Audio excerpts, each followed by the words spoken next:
6주간 중에 오늘이 이제 마지막입니다. 오늘은 마지막 전도에 대한 말씀을 좀 나누려고 하는데요.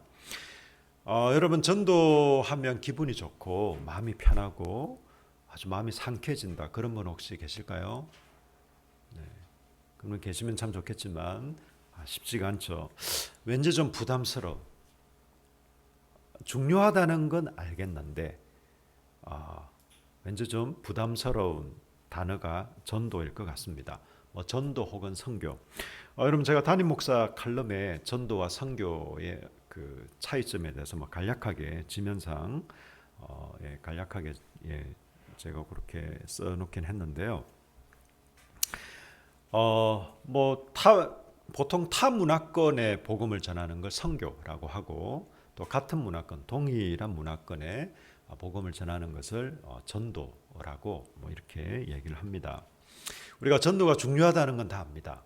다 알지만 좀 부담도 되고 또 쉽게 할 수 있을까 자신도 없고 하기는 해야겠고 참 좋은 건 알겠는데 내가 잘할 수 있을까? 또 나 같은 사람이 뭘 할 수 있나?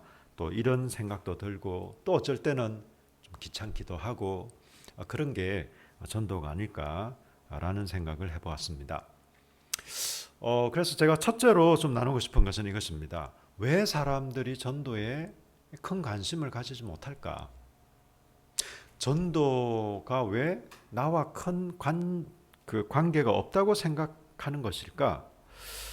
저는 한 두 가지 이유를 생각하게 되었습니다. 첫째는요, 우리는 우리 자신에게 너무 많이 매여 있기 때문입니다. 나 살기도 바쁜데 내가 지금 전도 참 좋긴 하지만 하나님께서 기뻐하시는 것도 알고 또 교회에서도 참 많이 강조는 하는데 지금 나도 살기가 참 빠듯하고 힘든데 바쁜데 지금 여기에 내가 정신을 마음을 쓰고 할 겨를이 없다. 이렇게 생각들을 하시는 것 같아요. 그리고 또 하나는 나 자체가 전도가 복음을 물론 전하기도 하지만 우리가 메시지도 중요하지만 메신저도 중요하잖아요. 누가 무엇을 전하는 것도 중요하지만 누가 전하는 것도 중요한데 나 자체가 나도 이렇게 헤매고 부족하고 나도 내가 지금 왜 이러는지 모르겠고 이런데 내가 누구에게 복음을 전한단 말인가 이런 생각들을 은연중에 할 수 있을 것 같아요. 그래서 나와 전도는 크게 상관이 없다 이렇게 생각을 할 수 있습니다. 또 하나는요, 나하고 직접적으로 관계가 없다 이런 생각들을 하시는 것 같아요. 전도는 그건 이제 주로 목사님 혹은 아주 전도에 소위 말하는 은사를 받은 아주 특화되신 소수의 분들, 우리 마치 군대로 치면 특공대가 있듯이 그런 분들이나 하는 거지. 나 같은 경우는 그냥 교회 다니고 이렇게 자리만 지키고 있어도 이것으로도 어느 정도 내 역할을 하는 것이 아닌가 이런 생각들도 은연중에 있는 것 같습니다. 제가 일일이 다 설문조사를 해보지는 않았어요. 그러나 제가 기본적으로 가지고 있는 어떤 상식적인 또 어떤 몇 가지 자료들 또 글들을 읽어보면서 또 이제 몇 사람들과 이렇게 좀 그동안 나눴던 대화 이런 걸 종합해 보면 한 이 두 가지 정도가 큰 범위 안에 속하지 않을까. 물론 이제 좀 그 외에 아주 또 독특한 그런 이유들도 있겠지만 대체로 또 대부분은 제가 방금 말씀드린 이 두 가지 이유, 우리 자신에게 너무 매여 있기 때문에 그리고 나와 그렇게 큰 관련이 없다 이건 나하고 직접적인 내가 여기 꼭 해야 되는 이런 것도 아니고 이런 생각들이지 않을까 싶습니다. 여러분 그렇다면 여러분 전도란 뭘까요? 전도. 우리가 그냥 문자적으로 이해하면 도를 전한다라는 것인데 여러분 전도라는 것은 전도에서 여러분 제가 무슨 학술적인 개념 혹은 용어를 정의하려고 하는 건 아닙니다. 우리가 전도라고 했을 때 우리가 제일 중요하게 생각해야 될 것은요, 우리 자신에게 매이지 않는 것입니다. 메신저도 물론 중요합니다. 메시지도 중요하고 메신저도 중요하지만 전도는 나를 전하는 게 아니거든요. 물론 우리가 전하는 우리도 책임 있고 중요하지만, 그렇지만 우리 자신을 전하는 게 아닙니다. 전도는 예수 그리스도를 소개하고 전하는 것입니다. 그분이 어떤 분이신가? 그분이 저와 여러분을 위해서 행하신 일들이 어떤 일들인가? 이런 것을 소개하고 전하는 게 전도이기 때문에 그렇습니다. 이 말은요, 저와 여러분의 상태와 현재 상태와 큰 연관이 없다는 거예요. 저와 여러분의 실력과 큰 관계가 없다는 겁니다. 우리가 지금 현재 영적으로 충만해 있고 큰 확신 가운데 있고 내가 지금 내 삶이 지금 굉장히 좀 반듯하게 이렇게 되어 있을 경우에 우리가 전도할 수 있다, 아니라는 거예요. 반대로 우리가 좀 영적으로나 또 여러 가지 면에서 논리정연하게 복음을 잘 소개하고 전할 수 있는 좀 어떤 우리 사회적인 지위도 영향력이 있어야 되고 우리의 그런 내적인 외적인 실력과도 큰 상관이 없다는 거예요. 여러분 오히려 보세요. 오히려 제가 전도 받은 것도 그렇고 또 우리 주변에 전도를 하는 경우 혹은 전도를 받는 경우에 여러분 소위 말하는 세상에서 잘 나가는 사람들, 소위 말해서 지금 굉장히 좀 상황이 좋은 경우, 여러분 그런 경우에 사람들이 전도를 좀 힘쓸까요? 그렇지 않은 경우들이 더 많습니다.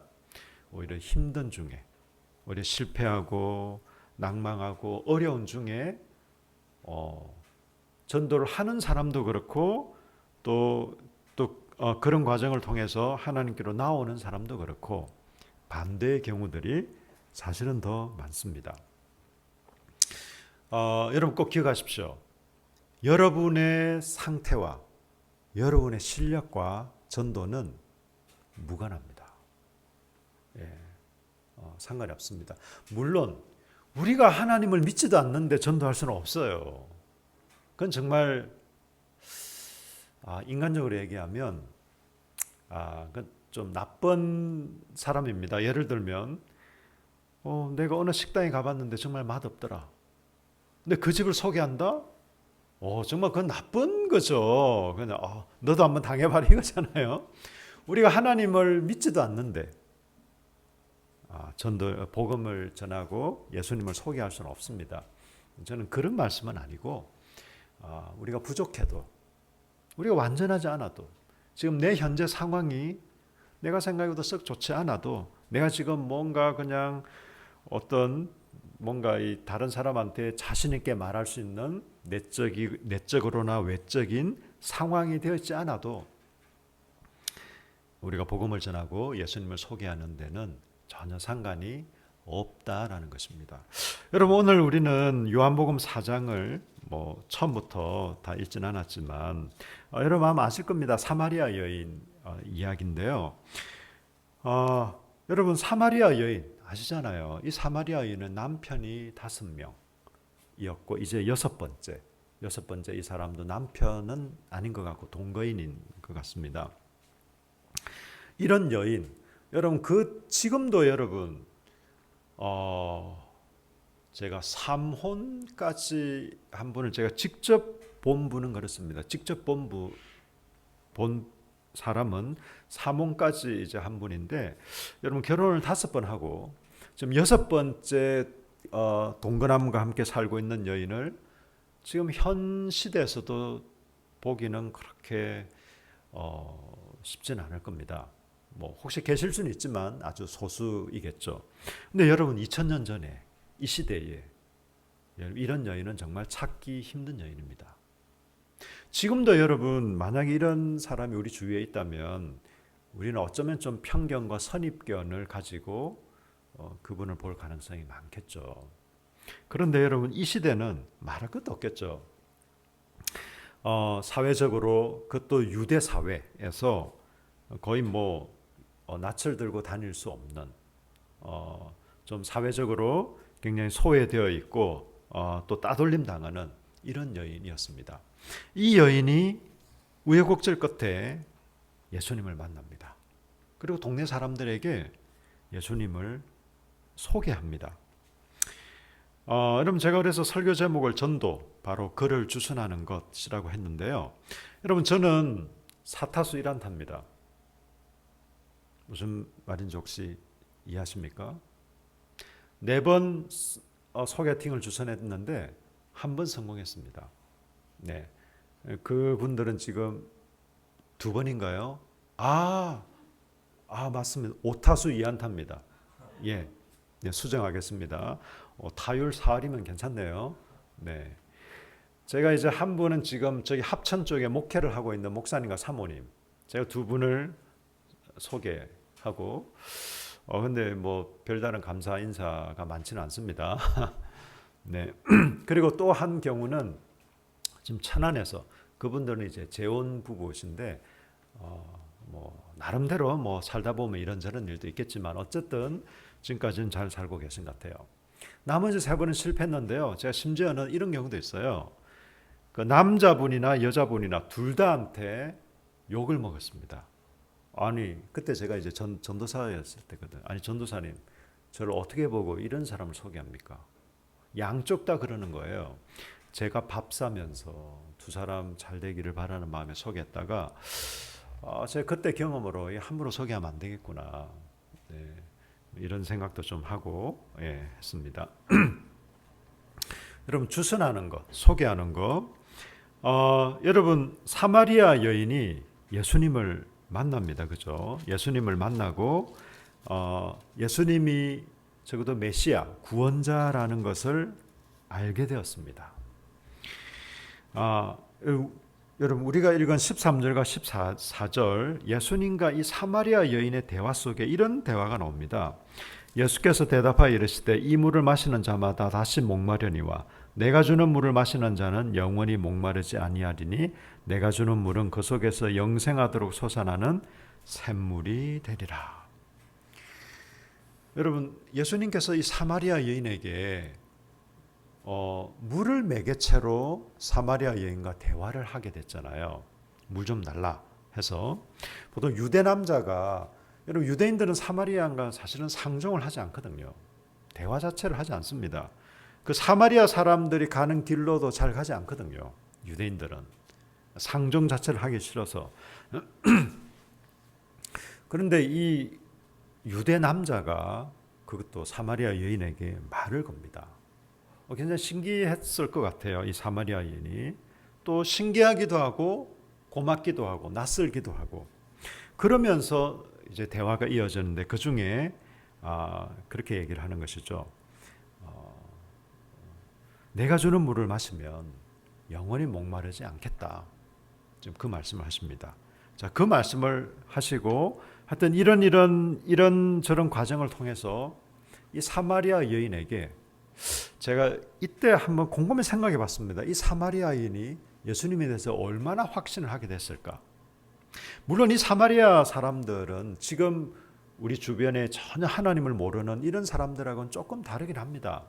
그래도 이스라엘 가운데 있는 사람이었고 구약 율법에 대해서 얘기를 들었고 알고 있는 좀 그런 상황이었기 때문에 내가 바로 그다, 너희들이 기다려온 메시아가 바로 나다라고 예수님이 얘기했을 때 이 사마리아 여인이 받아들이는 것은 우리와는 좀 다릅니다. 여러분 예수님을 믿지 않는, 전혀 하나님도 모르는 사람한테 예수님이 메시아다, 구원자다 라고 그냥 막바로 이렇게 얘기하면 그게 잘 이해가 안 될 수도 있습니다. 그렇지만 이 유대인들은 자기들이 메시아 대망 사상이 있잖아요. 메시아를 정말 기대하고 고대하고 기다리고 있었거든요. 그 사람들에게 예수님이 말씀하시는 겁니다. 너희들이 기다려온, 지금도 기다리고 있는 그 메시아가 바로 나다라고 얘기를 한 것입니다. 이 사마리아 여인이 이 당시에 얼마나 큰 확신이 있었는지는 뭐 정확하게 모르겠으나 어쨌든 이분이 메시아일 수도 있겠구나. 이분이 어쩌면 메시아구나 라는 확신은 있었던 것 같아요. 여러분 그래서 4장 28절 30절을 보시면요. 여자가 물동이를 버려두고 동네로 들어가서 여러분 지금 이 여인이 왜 나왔죠? 이 대낮에 한낮에 우물가에 물을 길러 나왔거든요. 근데 물동이를 버려두고 그러니까 자기가 그냥 자기가 물 길러 나왔으니까 물 기는 거는 하고 내 일상도 중요하니까 하고 그냥 겸해서 동네 사람들한테 어쩌면 제가 오늘 메시아를 만났을지도 모르겠습니다 라는 얘기를 살짝 흘리는 정도 이 정도가 아니었다는 거예요. 물동이를 버려두고 자기는 물 길러 나왔는데 지금 이 여인에게 중요한 건 그게 아니라는 겁니다. 물동이를 버려두고 동네에 들어갑니다. 들어가서 사람들에게 말합니다. 내가 행한 모든 일을 내게 말한 사람을 와서 보라. 이는 그리스도가 아니냐. 그렇게 얘기를 합니다. 그들이 동네에서 나와 예수께로 오더라. 동네 사람들을 내가 그리스도를 만났다. 메시아를 만났다는 거예요. 온 이스라엘 사람들이 기다려온 이 사마리아 사람들도 마찬가지였을 겁니다. 마찬가지입니다. 메시아를 기다려왔거든요. 이 그리스도와 메시아는 같은 말인 거 아시죠? 예. 그리스도와 메시아, 우리 구원자를 기다려왔거든요. 이 여인이 메시아를 만나고 이제 동네 사람들한테 얘기합니다. 메시아를 만났다. 와서 한번 봐라.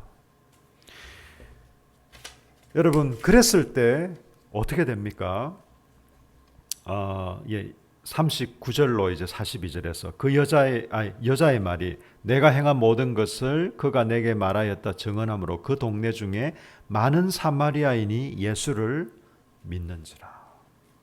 이 여인이 말했습니다. 내가 메시아를 만났습니다.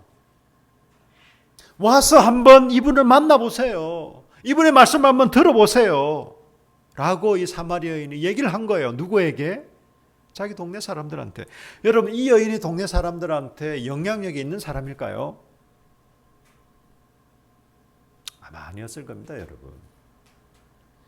뭐 그다지 큰 영향력은 당연히 우리가 상식적으로 생각해도 여러분 남편이 5번이었고 지금 6번째 동거하고 있는 이 여인과 뭐 어떻게 그렇게 하겠습니까?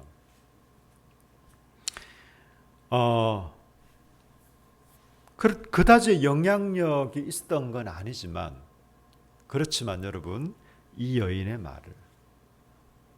말을 동네 사람들이 듣고 예수님께 나왔습니다. 그리고 예수님을 믿게 됐습니다. 그리고 예수님이 말씀을 합니다. 뭐라고 얘기를 합니까? 사마리아인들이 예수께 와서 자기들과 함께 유하기를 청하니 거기서 이틀을 유하시매 이제 이틀 동안 충분히 말씀을 듣고 합니다. 그리고 41절에 예수의 말씀으로 말미암아 믿는 자가 더욱 많아 그 여자에게 말하되 이제 우리가 믿는 것은 너의 말로 인함이 아니다. 이는 우리가 친히 듣고 그가 참으로 세상의 구주신 줄 알미라. 내가 처음에는 네 말, 이 메신저의 말이 뭐였죠? 사마리아 여인의 말이 내가 메시아를 만났다. 내가 만난 이분이 그냥 한 유대 남자가 아니고 우리가 기다려온 메시아, 구원자인 것 같다. 이 말을 듣고 그래? 설마? 어쩌면? 이렇게 하고 예수님께 나왔습니다. 그리고 예수님의 말씀을 이틀 동안 듣습니다. 그리고 나서 얘기를 합니다. 우리가 이제는 직접 그분을 만나서 그분의 말씀을 듣고 그분이 메시아인 것을 알겠다라고 얘기를 하고 있는 것입니다. 여러분 제가 왜 전도에 관한 말씀을 하면서 이 본문으로 또 이 말씀을 여러분에게 나누고 있을까요? 여러분 우리가 하는 역할이 바로 이런 역할이라는 거예요. 여러분 우리는 링크 역할을 하면 됩니다. 링크. 여러분, 부모도 자식을 온전히 책임질 수 없습니다. 물론 미성년자 할 때 뭐 먹여주고 입혀주고 또 같이 이렇게 사랑과 뭐 꼭 물질적인뿐만 아니라 정서적으로나 물질적으로나 기타 여러 가지 면에서 보호하고 이렇게 돌보지만, 여러분, 사람이 사람을 100% 책임져 줄 수 없어요, 여러분. 하나님이 하십니다. 하나님이. 우리가 하는 일은요, 링크 역할입니다.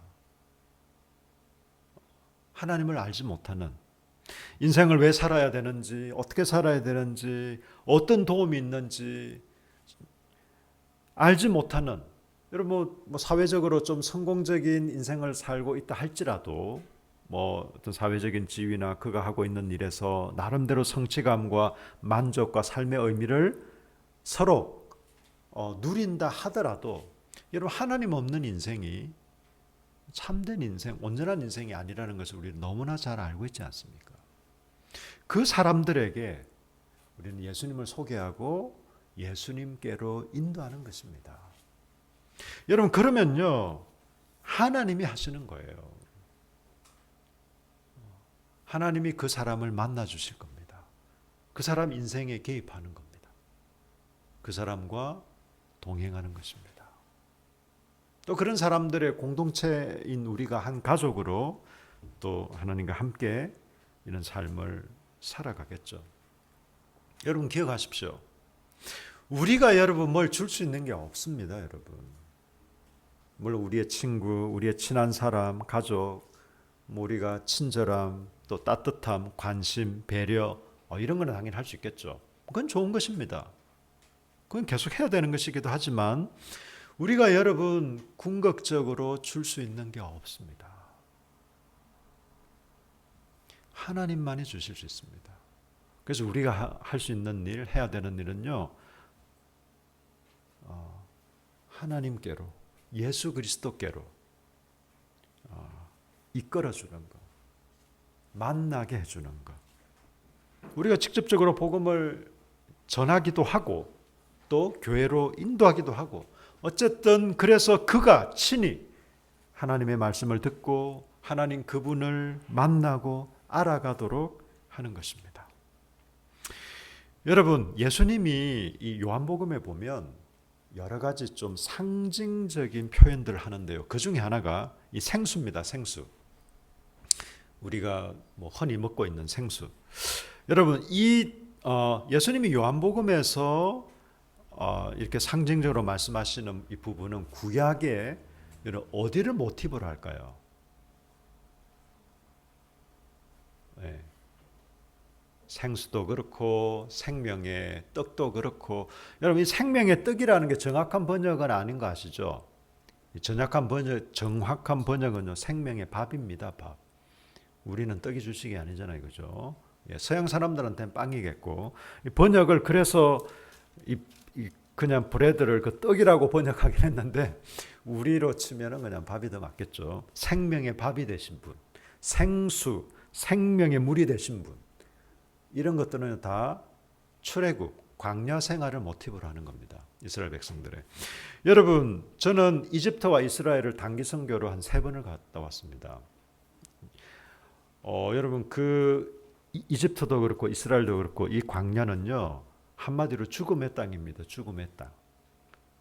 스스로 생존할 수 없는 땅. 그게 광야입니다. 그냥 한번 그냥 뒷산 나들이 이게 아니고, 광야에서는 여러분 살 수가 없어요. 생수. 그냥 나 목마를 때 한 번쯤 먹는 이런 면에서 생수가 아니라, 죽음의 땅에서 생수는요, 생명입니다. 생명. 뭐 생명의 밥도 마찬가지겠지만, 예수 그리스도가 이렇게 말씀하시는 거예요. 사마리아 여인에게, 내가 주는 물을 마시는 자는 영원히 목마르지 않겠다. 내가 생수다, 생수. 하나님께서 우리에게, 예수 그리스도께서 우리에게 생명이 되신다, 이 말입니다. 우리에게 생명이 되신다라는 것은요, 우리에게 참된 영적인 생명, 참된 생명을 주실 뿐만 아니라 이 땅을 살아가는데 하나님께서 우리로 살게 하신다라는 의미도 동시에 가지고 있습니다. 하나님이 우리에게 생명을 주실 뿐만 아니라 우리가 이 땅을 살아가는데도 하나님께서 우리를 살게 하십니다. 우리의 삶에 필요한 정서적으로나 육체적으로나 모든 걸 공급하시고 채워주시고 이끌어 주십니다. 이런 분이 계세요. 이런 분이 계신데 여러분 주위에 여전히 쓸쓸하고 힘들고 자기 인생에 무슨 낙으로 살아야 되나 알지 못하는 그런 사람들이 있다면 어떻게 하시겠습니까? 이런 분에게 좀 링크를 해주지 않겠습니까? 예를 들면 여러분 가운데 그런 친구가 있다고 생각해 보세요. 만나면 무조건 10만 원을 줘. 만나기만 하면. 고민 얘기만 들어주면 해결을 해줘. 힘들 때 도와줘. 누구든지 상관없어요. 만나기만 해주면. 여러분 그런 사람이 있다면 여러분 주위에 모든 사람이 다 힘들겠죠. 우리가 이 땅을 살아가는 모든 사람들. 특별히 여러분의 가족이나 친한 친구나 그런 사람이 있다면 이 사람을 만나게 하지 않겠습니까? 난 이 사람 절대 못 만나게 해야지. 그건 아주 미운 틀 박힌 친구들 있잖아요. 이 자식은 안 돼. 그런 사람만 아니라면 야 내가 누굴 좀 소개해주고 싶다. 너 결코 손해보지 않을 거야. 너무 좋아. 나도 사실 그분을 만나고서 나도 너무 좋아. 꼭 그분 한번 만나게 해주고 싶다. 야. 근데 그분이 날 만나줄까? 괜찮아. 내가 소개하면, 내가 얘기하면 기꺼이 만나주실 거야. 우리에게 그런 분이 계십니다, 여러분. 여러분, 그래서 우리가, 저는 기계적인 전도 이런 걸 말하는 게 아니라, 정말 우리가 전도를 하지 않으면 둘 중 하나예요. 우리가 하나님을 믿지 않거나, 아니면 하나님을 너무나 적게 믿거나, 아니면 이도저도 아니면 우리 너무 이기적이어서 이런 좋은 하나님을 나 외에는 독점할 수 없어. 나 외에는 누릴 수 없어. 오직 나만 독점해야 돼. 아주 사이코패스적인 이기주의가 아니라면 우리가 전도를 안 할 수가 없습니다. 여러분 주위에 하나님을 모르는 사람들에게 여러분 하나님을 소개해 주십시오. 예수 그리스도를 소개해 주십시오, 여러분. 저와 여러분의 생명이신 분, 여러분 생명을 소개해 주십시오. 그냥 여러 종교 중에 하나, 이게 아니잖아요. 그냥 가끔 할 수 있는 취미 생활이나 동호회, 여러분 교회가 그런 겁니까? 아니잖아요, 여러분. 복음이 그런 겁니까? 아니잖아요. 오직 유일한 우리 인생의 구원자, 생명, 참된 삶이 되신 예수 그리스도, 그분을 소개하는 것입니다. 저부터 마찬가지로 저부터 또 여기 참여해 주신 모든 분들이 이런 예수 그리스도를 소개하는 삶을 살았으면 좋겠습니다. 여러분 여기에 대가를 지불해야죠. 내 남는 시간에. 여러분 그런 게 어디 있어요? 여러분 남는 시간 없어요. 예. 직장을 안 다니는 사람도 남는 시간은 없습니다. 그죠? 예, 남는 시간은 없습니다, 여러분. 우리가 시간을 드리고 마음을 드리고 대가를 지불하면서 일을 하는 겁니다. 어떻게 해요? 우리 주변에 우리 가족이나 친척이나 지인이나 우리 주변 사람들에게 소개하는 것입니다. 여러분 저는 이제 마지막으로 좀 이렇게 말씀드리고 싶습니다. 좀 두 가지 방법을 하면 될 것 같아요. 첫 번째는 my story, 그리고 두 번째는 His story. 여러분의 얘기를 좀 해주십시오. 너무 장황하게 말고. 여러분의 인생 스토리를 한두 시간 얘기하면 너무 힘들 수 있습니다. 한 5분에서 10분 정도. 내가 예수님을 만나보니 이런 면이 참 좋더라. 나 지금 쓸데없는 고민 잘 안 한다. 나 그동안 잠 잘 못 잤다. 약 없이는 잠 잘 못 잤다. 여러분 그런 사람 많거든요. 근데 지금 나 편히 잔다. 사실 상황이 좋아진 건 하나도 없다. 달라진 건 별로 없다. 근데 나 잠 편히 잔다. 왜 그런가 봤더니 내가 예수를 믿어서 그렇다. 여러분 그런 게 여러분의 스토리입니다. 꼭 이 얘기를 하라는 게 아니라 여러분의 마이 스토리를 얘기하시면 돼요. 네. 그리고 히즈 스토리. 내가 왜 그런가 했더니 예수 그리스도가 그런 분이시더라. 예수님이 우리를 위해서 이런 일을 하셨더라. 너무 장황하게 막 성경 공부하듯 이렇게 얘기 안 해도 됩니다. 우리가 죄인이라는 거, 이 죄를 해결하기 위해서 예수 그리스도가 오셨다는 거, 이 예수 그리스도를 마음으로 받아들이고 인정하면 그의 은혜와 구원과 이 모든 혜택을 우리가 누릴 수 있다는 거, 히스토리를 얘기하시면 됩니다. 여러분 이 시간 좀 잠깐 기도하십시다. 먼저는 저는 여러분 우리가 정말 복음을 전하고 예수님을 소개하기 위해서는 우리 가운데 이런 확신, 우리가 좀 예수님 안에 있는 삶을 누리는 게 있어야겠죠.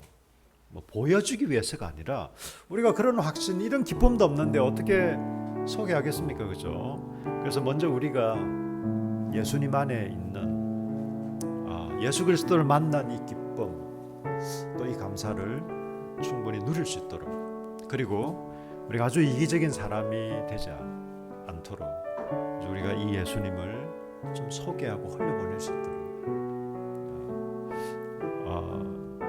좀 그렇게 우리 마음으로 결단하면서 함께 기도했으면 좋겠습니다. 다 같이 기도하겠습니다. 오 하나님 감사합니다. 고맙습니다. 우리의 생명